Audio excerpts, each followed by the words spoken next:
About a month ago, I built an insulated sled camper that I can tow behind my snowmobile. Soon I will be taking it with me as I travel to different parts of the forest.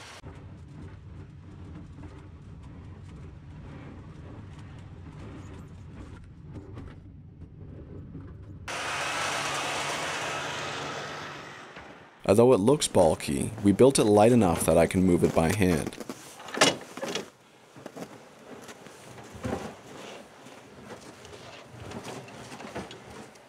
Later, my dad and I added a self-opening door.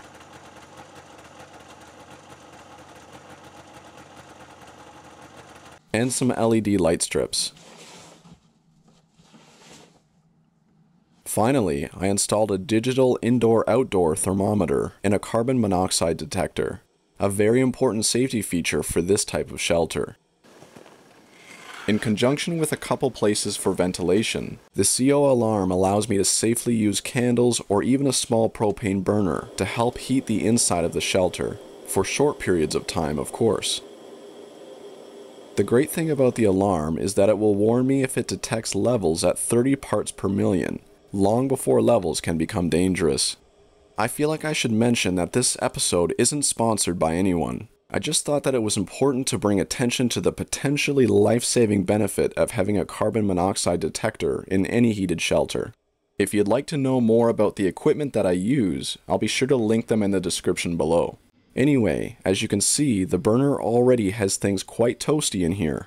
22 degrees Celsius inside, while it is minus 8 degrees Celsius outside. CO levels remained undetected, which is good news. But I decided to turn the burner off anyway.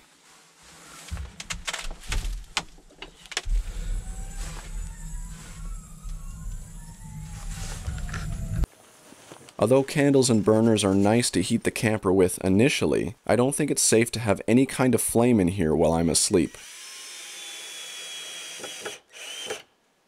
So my goal today is to find the safest and most efficient way to heat my shelter at nighttime.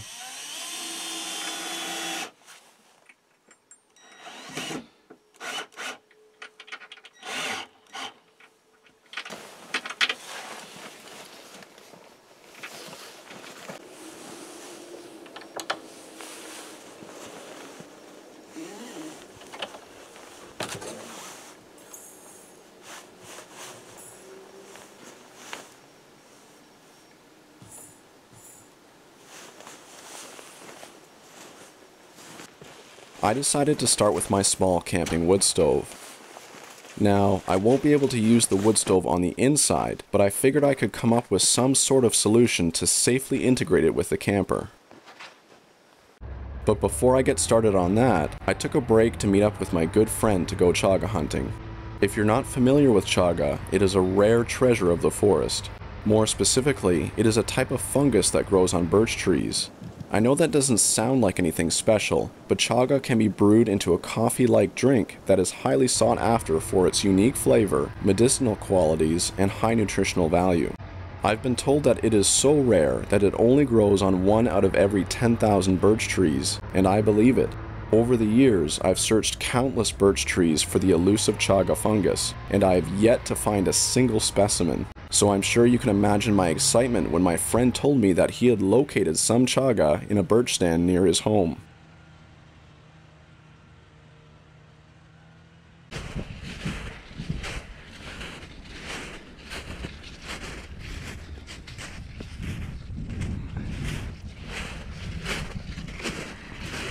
We had snowshoed in atop an ice-covered river, which opened into a frozen marsh on the right. But we were headed for the ridge on the left, which is where the stand of chaga-bearing birch were located.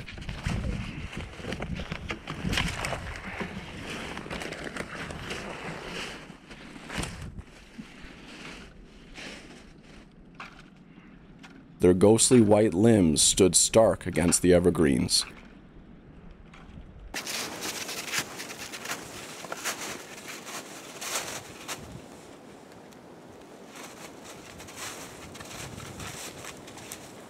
The best time to gather chaga is during the winter, as the fungus will have stored and concentrated the host tree's nutrients within its tumor-like growth during that time.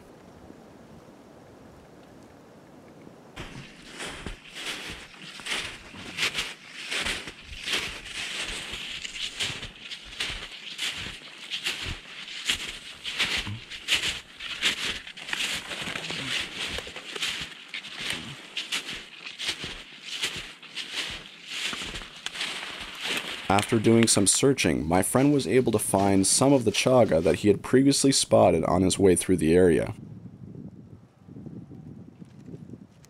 Unfortunately, this piece was too small and too high on the tree to harvest.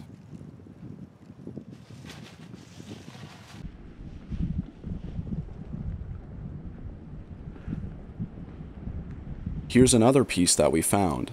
Again, too small to harvest.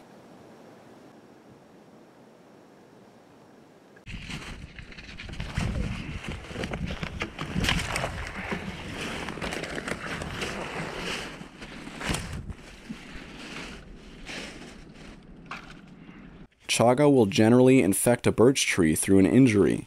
For example, the fruiting body of this chaga can be seen growing from where a branch had been previously torn out.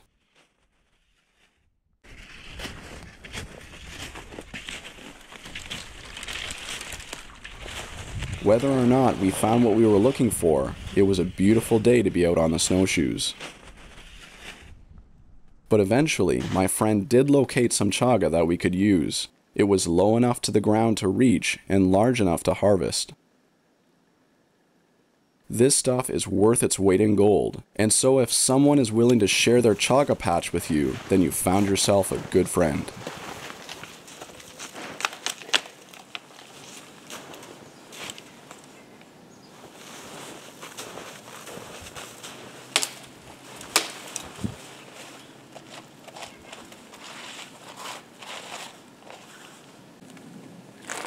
Nice chunk right there. Mm-hmm. They're all nice. Yeah, they are.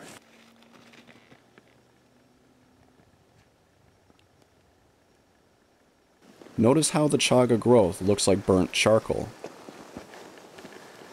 Most tree tumors are solid to the tree, but chaga is soft enough that it can often be knocked free with relative ease. Now, although chaga looks burnt and black on the outside, the inside reveals a beautiful amber.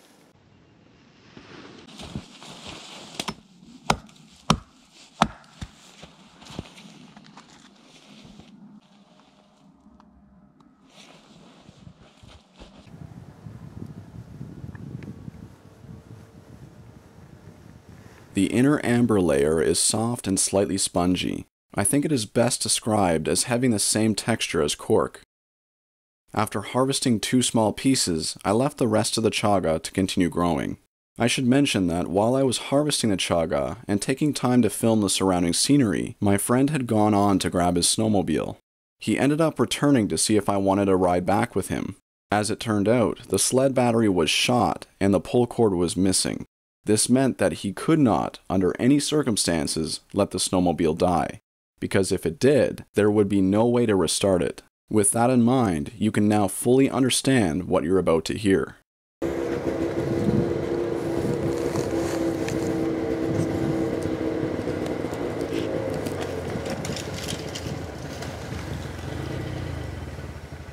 No!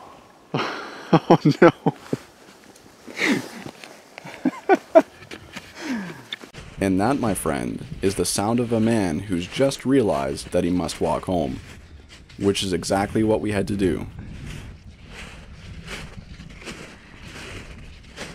Anyway, I thought that was too funny not to add in. I later helped him pull a car battery and jumper cables back to the sled so that we could get it home.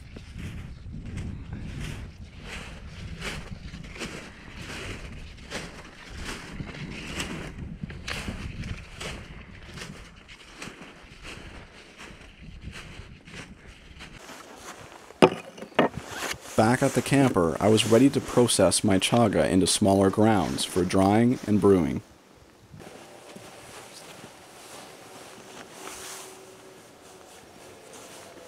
Both the outer black layer and inner amber layer can be used.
The 2 pieces I harvested made enough grounds to fill my mason jar to the brim.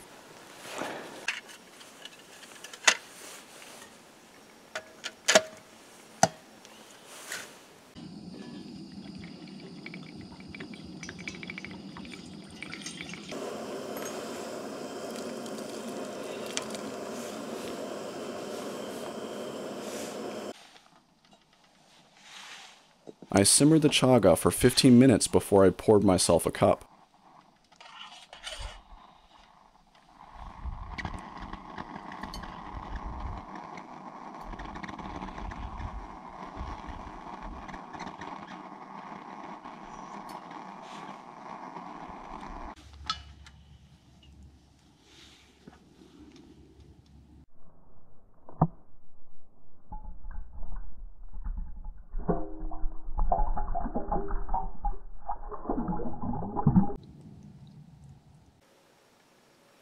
I used the cheesecloth to strain the tea.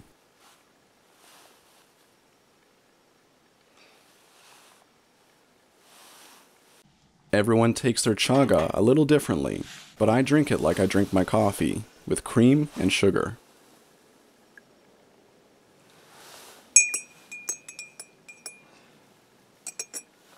Or in this case, maple syrup.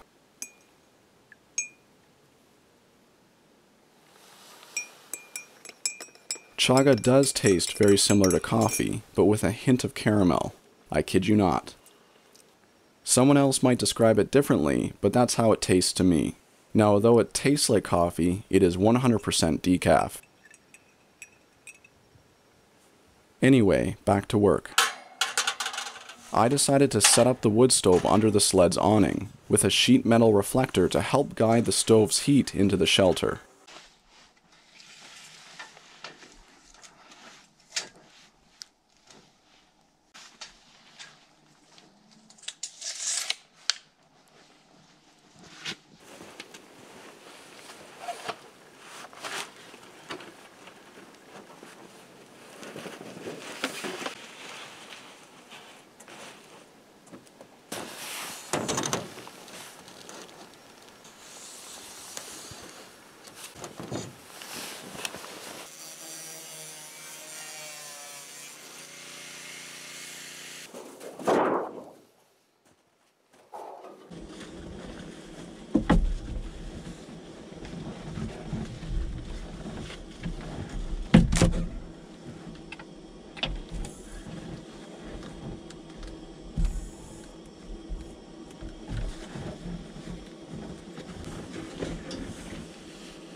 Although I did enjoy the wood stove setup, I realized that it wasn't very practical.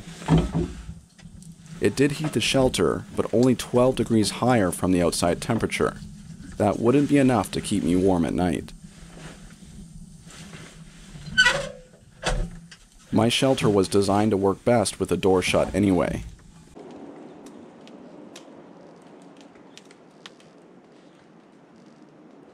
So I decided to go with a much simpler option And in many cases, the simpler solution is the best one. I will leave the wood stove behind in favor of using a good old-fashioned campfire to heat a batch of stones. When it's time to sleep, I will wrap the heated stones in thick towels and bring them with me into the shelter. That way, they should radiate enough heat to keep me warm through the night. I wish I had realized all this before making the sheet metal reflector, but that was the point of doing these heat tests. I wanted to make sure that by the time I head out on my journey, I'll have a heating system that works. Speaking of which, I know many of you have been excited to see me towing the shelter somewhere and spending the night in it. The good news is that by the next episode, that is exactly what I'll be doing. Until then, my friends,